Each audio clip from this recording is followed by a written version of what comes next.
All right, power rankings time heading into Week 13, and let's take it from the top. It's funny, a couple of weeks ago, the Ravens kind of ended up in the number one spot by default because the 49ers lost, the Saints lost.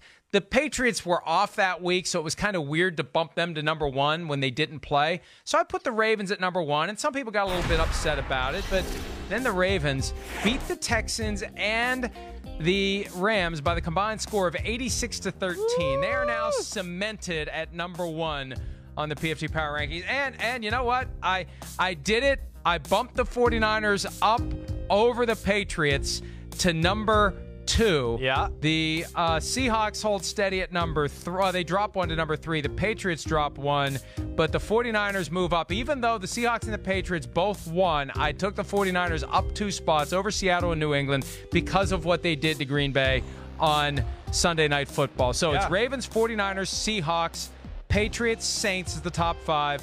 Rest of the top 10, Vikings at 6. Packers at 7, Chiefs at 8, unchanged, Texans at 9, and the Bills at 10. What do you think of the top 10? I mean, first off, your top 4 and top 5, it's great. It's fascinating. I mean, it really is. The Ravens, 49ers at 1-2.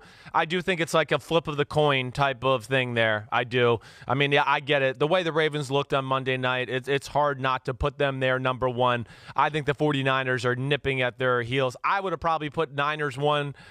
Ravens too, but I got no problem with what your logic is there. Now 3 and 4, I as much as I love the Seahawks and Russell Wilson and Pete Carroll and the way they coach and approach the game, I still think I'd put the Patriots ahead of them. I would. It's really close too, and the Patriots certainly are winning without a consistent good offense, but it is still Brady. He's taking care of the ball. He understands the defense and special teams are going to win games for them this year, and that's where they're dangerous. I would probably put the Patriots 3, the Seahawks 4. What was your reasoning there? I just like to hear that. Well, I mean, the Seahawks were already number 2. Remember, the Seahawks riding the wave of that win on the Monday night a couple of weeks ago over the San Francisco 49ers. That was a big win for them. It was, no doubt. And then they were off, and then they go to Philly, right? A fairly desperate Philly team. They had a lot of guys injured, but it was a suffocation. The Seattle team's 6-0 on the road this year, so they've beaten the 49ers, the only team to beat the 49ers, and they were already number 2. I couldn't justify taking them from 2 to 4. It was already a little bit away from my normal approach by taking the 49ers and jumping them over 2 teams who had won, but the 49ers won so convincingly that I decided to do it. And I thought the difference between what the Seahawks and the Patriots did, it wasn't so great that you take the Patriots and say, we're going to flip you over a team that's already a spot ahead of you. I mean, there's no real rhyme or reason to it. There's no high-level calculations or formulas involved. It was just what I thought was the right move. Yeah, well, it'd be a great matchup regardless, and I do think it's close. I mean, those are the top 5. I mean, regardless, you got the top 5 who's clearly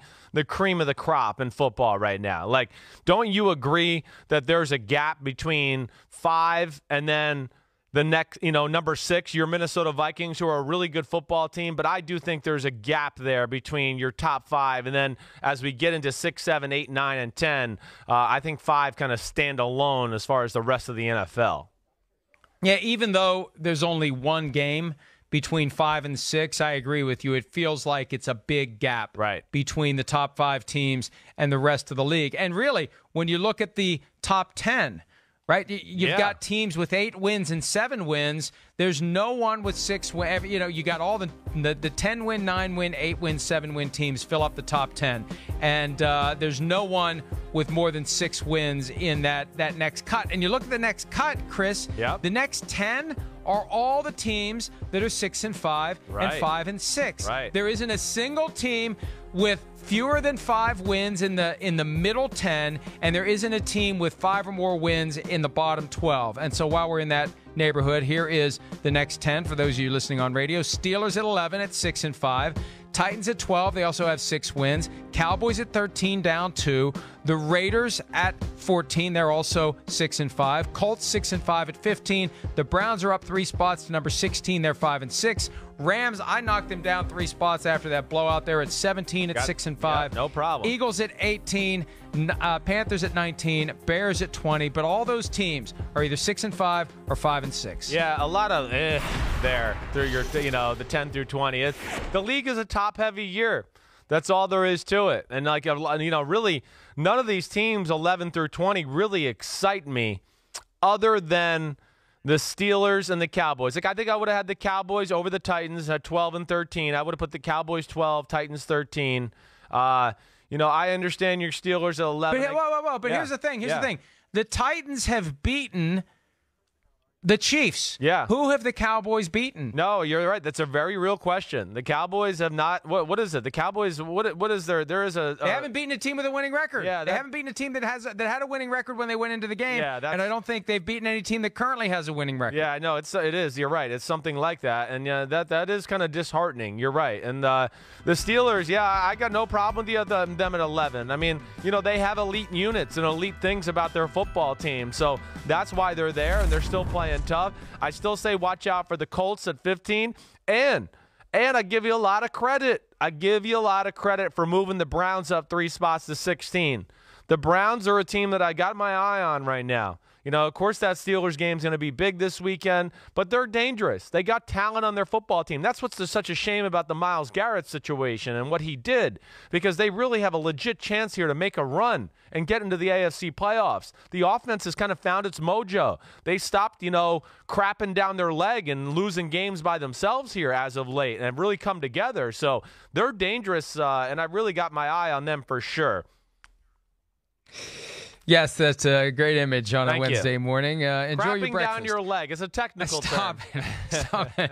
All right, let's hit the final 12, the teams that really have no do we have to? Chance here. Yeah. Yeah, we don't have to, but let's do it anyway. Yeah. Let's give them a little play. The Jets up to number 21, Chris. Woo-hoo! Here come the Jets. J-E-T-S, the Buccaneers. Jets, the Buccaneers with their win over the Falcons. Yeah, they Bucks. get a 5-spot bump to number 22. Yeah. The Chargers didn't play, but they got dropped to 1 anyway because they probably would have lost if they did play. The Jaguars at number 24, they're down 4 spots. The Falcons dropped 2 to 25. Broncos down 2 to 26. Lions down 1 to 27. And then you got the Cardinals at 28. They didn't play. They didn't move. Washington bumped up 2 spots by virtue of beating the Lions. Dolphins at 30. Giants down to 31. And there are the Bengals. Stunner. The 0-11 Bengals all by their lonesome at the bottom of the standings and the bottom of the power rankings. And, you're right. This year is so skewed toward the best teams. It reminds me of football back in the 70s. And the whole purpose of salary cap, free agency, parity, you want to cluster as many teams as you can. You want the league to be like 11 to 20. Yeah. Where they're all right around 500 and it all breaks at some point in late December one way or the other, because that keeps more fan bases engaged as long as possible. This year, you're going to have a lot of empty. We've seen a lot of empty seats already this season. In December, we're going to see a lot of empty seats in places like Cincinnati, in places like New York for the Giants games. And Chris, something I've talked about before on the show, and I think it's something we need to be getting ready for. Right. An Eli Manning farewell tour, an Eli Manning Week 17 game, an Eli Manning Week 15 home game to get people to show up, show their appreciation to Eli Manning, fill the stadium, and make some money. Because even if the tickets are sold, you don't sell the hot dogs and the beer and the pretzels and all the other stuff if people aren't there. Right. Yep. Yeah. So I think it's just a matter of time before the question starts to come up. Will you go back to Eli Manning for one of those final games of the season to give him a proper send-off into his football future, either not with the Giants or not with any team at all? I get you there. The only thing I'll say is Eli Manning might say, hey, the hell with that. I haven't played in a while. Have you seen Daniel Jones the way he's been getting hit? How about you just trot me out there before the game and I wave to everybody? He might go, I don't want to go out there and get lambasted by some of these, defensive ends again, because Daniel Jones he takes monster car crash hits. And, Eli's at the age now where, listen, he's plenty confident in where he is and lure and everything else he's done in his career. I don't know if I just question whether he would want to do that really at this point. When you're out that long, you haven't played in this many weeks, and it's, hey, go out there and, oh, yeah, by the way, our offensive line is like, Chris, bottom 10 in football. Whoa. Time out. Yeah. Time out. Put yourself in his spot. What would you want to do? Well, I'm dumb, okay? And I haven't won 2 Super Bowls. And I would do anything to go play right now. So I can't put myself in his shoes. But so would he. But so would he. I don't know if he would. You know, he's up there at the age where he just might go, listen, I had a great run. It's over. It's all good. I won 2 Super Bowls.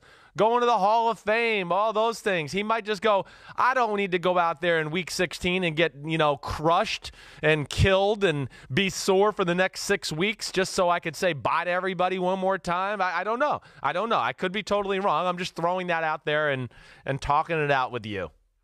What was your last year in the NFL? 2010. I'd do anything to get back out there. Trust me, I would do anything, yes. Did you have opportunities in 2011 or beyond? I mean, it was weird with the lockout and the compressed time frame. There's no off-season program. I mean, did you decide I'm done? No, I stayed ready. I stayed ready. Teams called, but nothing really ever came, about. Really what happened to me is, I just never got a chance to really play again and prove that I could play, and it was healthy after the spleen. And as you know, perception becomes reality, and people just think, oh, he hasn't been the same. Was I the same? No, I was not exactly the same, but I don't think I was that far off to where, if I got a chance and really got a chance to get in there again and get in a groove, I think I could have done some things, but that time had gone, and it is not easy once you've been sitting out and haven't played real football for a number of years to jump back in there and then get in the fray again. So, yeah, I stayed around and stayed in shape, but I cried on Sundays a lot of the time because I was just like, gosh, I can't believe I'm not playing. I missed it so much,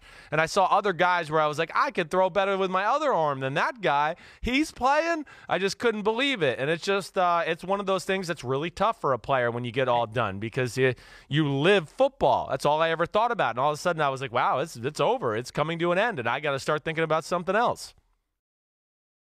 Hi, I'm Mike Tirico, and thanks for watching. Make sure to hit subscribe for the latest news and highlights from NBC Sports.